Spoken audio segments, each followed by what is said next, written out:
Hello friends, नमस्ते। मैं संतोष sir, दिशा academy में आप सभी का स्वागत करता हूं।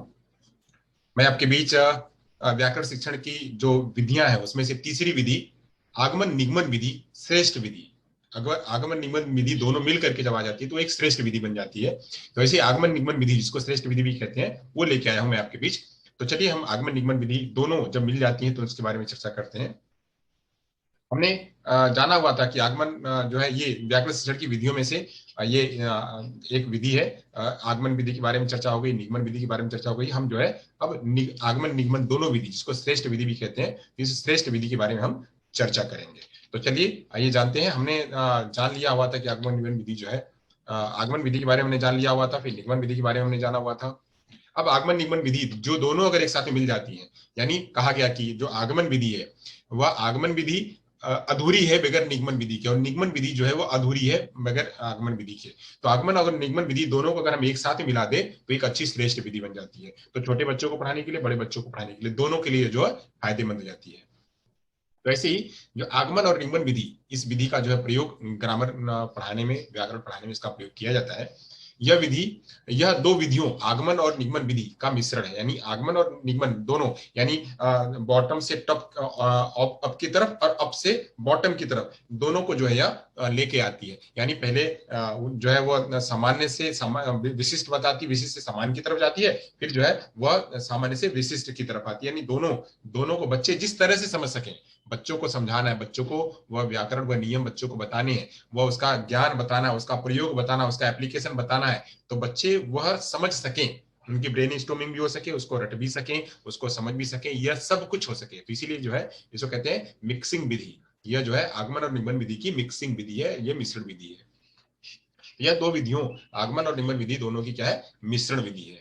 इसमें तो ये मिश्रण विधि है। दूसरा है उदाहरण से नियम तथा नियम से उदाहरण की ओर ये जाती है। तो सबसे पहले जो उदाहरण से नियम की तरफ लेके जाते हैं, यानी जो है वहां पे आगमन विधि का प्रयोग होता है, फिर वो नियम से उदाहरण की तरफ लेके जाती है। यानी दोनों को, उदाहरण भी बताया, फिर नियम बताया, फिर नियम से उदाहरण बताया, दोनों अगर बता दिया तो बच्चों का ज्ञान जो है वह और बेहतर तरीके से बच्चों को समझ में आता है, वह बिल्कुल बच्चों का ज्ञान स्थायी हो जाता है। तो ऐसे ज्ञान स्थायी करने के लिए व्याकरणों के नियमों को, व्याकरणों के एप्लीकेशन को, उसके प्रयोग को और स्थायी बनाने के लिए यह आगमन और निगमन विधि का प्रयोग किया जाता है। इससे ज्ञान स्थायी व रोचक होता है। बच्चे जो है इसमें ज्ञान उनका स्थायी हो जाता है और बच्चों का ज्ञान जो है रोचक हो जाता है। इसमें बच्चे रुचियां और लेते हैं, साथ साथ में वह क्रिएटिव और बनते हैं। इन दोनों विधियों का अगर शिक्षक जो है आसानी से प्रयोग करे तो व्याकरण शिक्षण की यह श्रेष्ठ विधि मानी जाती है। श्रेष्ठ विधि इसीलिए मानी जाती है कि इसमें दोनों प्रकार की विधियों का साथ साथ में प्रयोग होता है।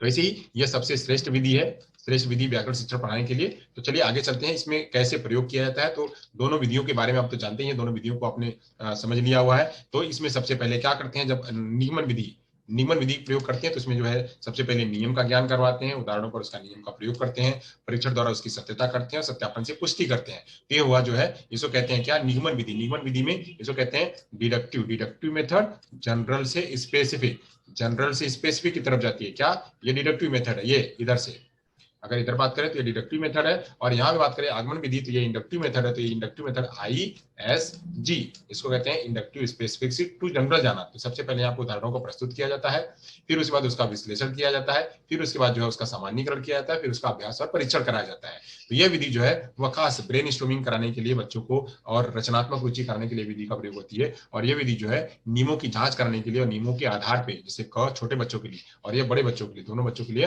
प्रयोग होती है। तो अगर हम ये दोनों विधियों का प्रयोग एक साथ में कर दें, अगर हम इन दोनों विधियों का, ये वाली विधि और ये वाली विधि, दोनों विधियां अगर एक साथ में प्रयोग करते हैं तो क्या हो जाएगी, एक अच्छी विधि बन जाएगी।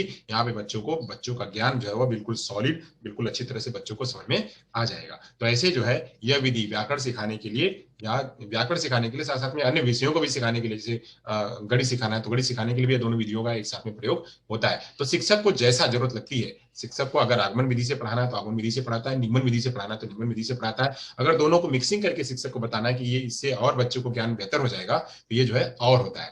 तो इसका एग्जांपल जैसे हम मैथ में अक्सर पढ़ते हैं कि left hand side is equal to right hand side, left hand side is equal to right hand side, तो L is equal to R. तो हम जब ये सिखाते हैं तो बच्चों को ये वाला ज्ञान भी, लेफ्ट हैंड साइड भी बच्चों को सत्यापित हो गया और राइट हैंड साइड भी बच्चों को सत्यापित हो गया। तो ऐसे बच्चों का बिल्कुल का बिल्कुल वो जो है वह जो उसका नियम है या जो उसका जनरलाइजेशन वह बिल्कुल सिद्ध हो जाता है, प्रूव हो जाता है और बच्चों का ज्ञान जो है स्थायी रूप में हो जाता है। तो इसलिए इस विधि का प्रयोग जो है अक्सर शिक्षक करवाते हैं बच्चों का ज्ञान सुदृढ़ करवाने के लिए।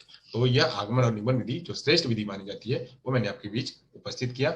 ऐसे इस विधि के क्या है फायदे ही हैं कि बच्चों को जो है वो ज्यादा से ज्यादा यहाँ पे बच्चों को समझ में आता है, शिक्षक को समझाना पड़ता है। हाँ, थोड़ा सा इसका गैर फायदा है कि शिक्षक को थोड़ी तैयारी करके आनी पड़ती है कि कहाँ कब जो है हम आगमन विधि का प्रयोग करेंगे और कब निगमन विधि का प्रयोग करेंगे, इसलिए जो है टीचर को थोड़ी तैयारी करके आनी पड़ती है। और यहाँ पे थोड़ा सा समय, अगर दोनों विधियों का प्रयोग करेंगे तो थोड़ा समय ज्यादा लगता है बच्चों को समझाने के लिए, बट बच्चों का ज्ञान जो है वह बहुत सॉलिड और बच्चों को ज्ञान सुदृढ़ रूप में हो जाता है और बच्चे इससे रुचि लगाते हैं।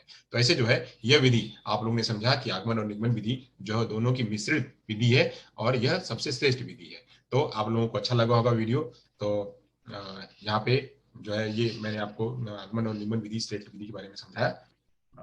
तो thank you so much. Video को लाइक करिएगा, शेयर करिएगा और अगर आपको इसमें कुछ और एडिट करना है या एडिट करवाना है, अगर आपको कोई डाउट्स हैं तो आप हमें जो है वो चैट बॉक्स में, कमेंट बॉक्स में लिखिएगा, तो जो है हम उसमें और सुधार करेंगे। Thank you so much.